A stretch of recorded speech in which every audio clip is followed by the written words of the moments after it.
J'ai fait l'impro juste avant le massage. Oui, l'impro, c'était une évidence. J'avais rencontré le tai chi ici et à l'époque, on allait à Goudet pour faire l'impro. Et il y avait un petit stage qui se faisait au mois de juillet pour découvrir justement les 3 ans de formation en énergétique. Et c'était 3 jours qui étaient extraordinaires parce qu'on faisait que des choses qu'on n'avait jamais fait de notre vie. Et en plus, c'était organisé dans le planning d'été de telle sorte que les anciens de l'impro soient présents et donc puissent nous faire des crâniens, nous masser les doigts de pied, bref, on recevait aussi du soin. Je pense que ça m'a sauvé la peau, je pense. Je me sentais trop incomprise, mais même de moi-même, quoi. J'arrivais pas à comprendre les élans que maintenant j'appellerais des intuitions que j'avais par rapport à tout le fourbi que j'avais aussi de croyances, de préjugés, d'objectifs à atteindre, de choses comme ça que j'avais mis, que j'ai organisé pour créer ma personnalité. Et j'étais vraiment à un moment où le tiraillement était vraiment très très fort. J'avais besoin de pouvoir faire un chemin et d'être dans une communauté pour le faire, enfin d'être dans un collectif. J'avais déjà fait une psychothérapie, des choses comme ça, mais j'avais besoin de mener. Et là, le fait de m'engager pour 3 années, ce qui n'était pas évident pour moi même, déjà à l'époque, la notion d'engagement, mais de m'engager, et c'était un décret, c'est-à-dire que même dans les pires moments, les moments les plus difficiles pour moi de l'impro, de toute façon, je savais que j'allais au bout. Ça, je revenais pas dessus, ça m'évitait d'avoir un truc à mouliner. Mais j'ai vraiment rencontré un enseignement qui m'a permis d'aérer mes autres enseignements, puisque j'avais été élevée dans la religion catholique et que ça a été une étape importante. Mais voilà, de remettre de l'air, de la fluidité, de l'eau là-dedans, que les choses arrêtent d'être sèches. Et je crois que moi, ça a vraiment été ça. C'est-à-dire que pour moi, c'est vraiment une voie humide, l'impro. C'était une bonne façon de le faire. La voie sèche, je pense que je pouvais pas faire un truc zen ou choses comme ça qui sont pour moi des trucs très... J'aurais mis beaucoup plus de temps à lâcher mes côtés raides.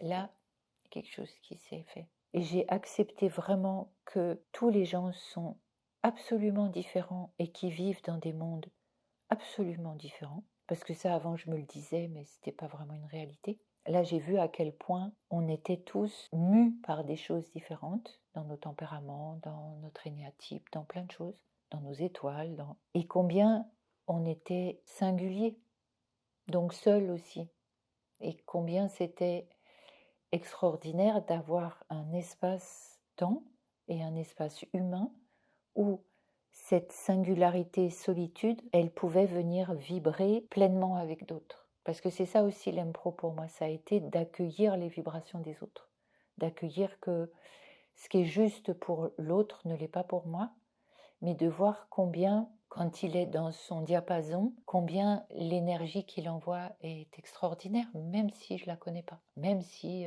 ça me semble incongru ou bizarre ou tout ça. Donc c'était vraiment pour moi l'histoire d'un enseignement tenu tout le temps, d'avoir des initiations à faire, des moments parfois difficiles, les moments de silence, les moments de méditation la nuit, les moments comme ça où vraiment, mais d'oser, voilà, d'oser. Et de savoir que l'école, le groupe, les enseignants étaient là, mais mon groupe était là. Mon groupe, c'était vraiment mon ventre. C'était mon ventre pour faire tout ce que j'avais à faire. Et je suis toujours en relation d'ailleurs avec les gens de mon groupe. On n'a pas perdu les liens. Par exemple, avant, je pouvais passer beaucoup de temps dans le statut de victime. C'était un statut très confortable pour moi. Maintenant, ça m'est quasiment pas possible. Et je peux le voir. Je peux voir que j'en ai envie. Ou je peux voir que j'ai envie des bénéfices que je tirais de ça. Je peux le sentir. Mais j'ai appris à m'offrir d'autres choses pour obtenir des bénéfices différents, mais à un autre endroit. Donc il y a des tas de comportements que j'ai plus besoin, des comportements qui étaient plutôt empêchants. Quand je suis arrivée à l'impro, je viens des gens qui m'ont suivi pendant 3 ans, ils me disaient mais quand je suis arrivée, je rasais les murs, quoi. Je pouvais pas traverser le Dao Chang par exemple, pas possible. Si j'avais pu me mettre dans la tapisserie, j'aurais fait. Tu vois, il y avait un côté comme ça, ne pas se manifester, ne pas s'incarner. S'il vous plaît, on ne s'incarne pas. On reste comme ça entre les deux. tantôt à fond dans l'incarnation, mes côtés plutôt addiction, tantôt complètement ailleurs, mais je sais pas où. Maintenant, je sais où je suis. Et j'ai plaisir à être incarnée et j'ai plaisir à communier à d'autres choses plus subtiles, mais je me sens plus déracinée, je me sens plus, tu vois, je me sens plus fragile en fait. Revenir aux bases en fait. Parce que vu qu'à l'Empro, il n'y a pas de dogme de religion et de préceptes, mais que par contre, dans les enseignements de Louyann, il peut y avoir des paroles issues de grands maîtres, issues de Jésus, de toute la religion hébraïque, issues de la religion égyptienne. Bref, il y a du monde, quoi. Enfin, je veux dire, on est nombreux. Il y a beaucoup de gens là, partout, dans l'Empro.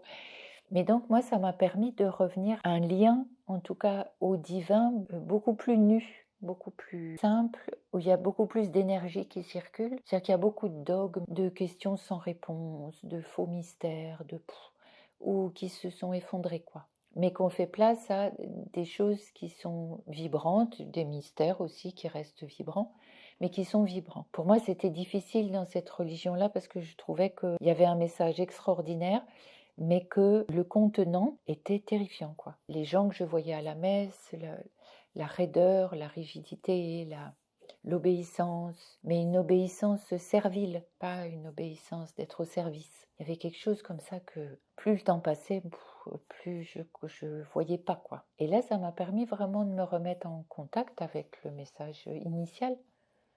Et puis d'aller lire Osho quand il parle de l'évangile de Jésus, ça m'a beaucoup plu comme il en parle. C'est aimez-vous les uns les autres. C'est un message d'amour. Mais pour aimer, c'est pas si simple. Il y a beaucoup à déconstruire pour aimer. C'est ça qui est difficile en ce moment, c'est qu'il y a beaucoup de gens qui disent ou qui écrivent ou qui proposent sur les réseaux des tas de choses en termes d'amour, d'amour de soi, le soi-même. Mais c'est déconstruire notre désamour vis-à-vis de nous-mêmes, c'est déjà un grand travail. Et je crois que l'Empro, ça m'a permis ça aussi. De déconstruire, d'accueillir des choses qui n'étaient pas agréables ou que j'avais vues comme désagréables, notamment dans l'énéagramme. Mon énéatype, ça m'avait carrément gonflé d'être dans cet énéatype-là. Et maintenant, ça me réjouit parce que ça fait partie, parce que ça parle de quelque chose de sacré aussi. Et dans l'Empro, c'est ça que j'ai beaucoup aimé, c'est qu'on reçoit des enseignements, forcément, il y a de la matière. Mais d'abord, on n'est pas censé être obéissant à cette matière. C'est à nous de l'apprendre, de la vérifier, de l'infuser. Bref, chacun fait ce qu'il a à faire, mais ça fait partie de notre engagement.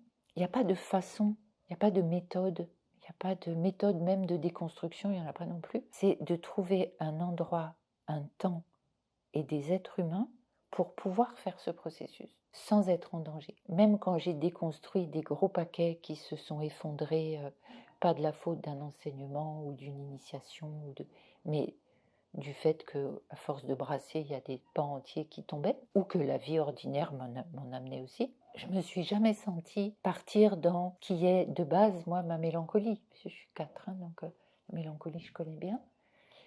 Mais j'ai jamais senti ça. J'ai toujours senti que je m'offrais un temps matriciel en utilisant en effet les gens, les enseignements, le lieu, tout ce que Louyann a pu mettre en place avec d'autres gens, mais que voilà, j'allais être en sécurité pour déconstruire. Parce que c'est vraiment très éprouvant de déconstruire.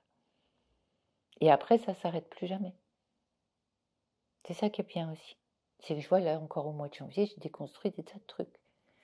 Mais qui se sont, voilà, qu'on puisse déposer, je me suis rendu compte que voilà, j'avais plus d'attachement, donc je pouvais poser tout ça et faire autrement. Et ça a été de développer, ou d'avoir accès déjà, puis de développer une écoute non jugeante, déjà avec moi-même, et de fait après avec les autres, quand j'ai vu à quel point ce que je considérais de l'extérieur comme des trucs aberrants, c'était des choses extraordinaires, qu'il y avait enfin que tout le monde a un trésor, quoi, des pépites. On a un certain nombre de choses à déposer parce qu'on a construit quelque chose pour être dans le monde, mais qu'on peut le déconstruire, on est vraiment très fort, très vivant à l'intérieur. Et que c'est la vie même, en fait, qui nous porte. C'est pas ce qu'on croit. Moins il y a d'éloignement par rapport à l'autre, au monde, à la friction avec l'air, plus en fait on peut sentir à quel point on est vivant et que c'est pas grave, il n'y a pas besoin d'armure. surtout nous, ici, en Occident, en France, dans un pays en paix, on peut travailler pour les jolis, enfin pour les nourrir les égrégores d'amour, de paix, et pas le reste.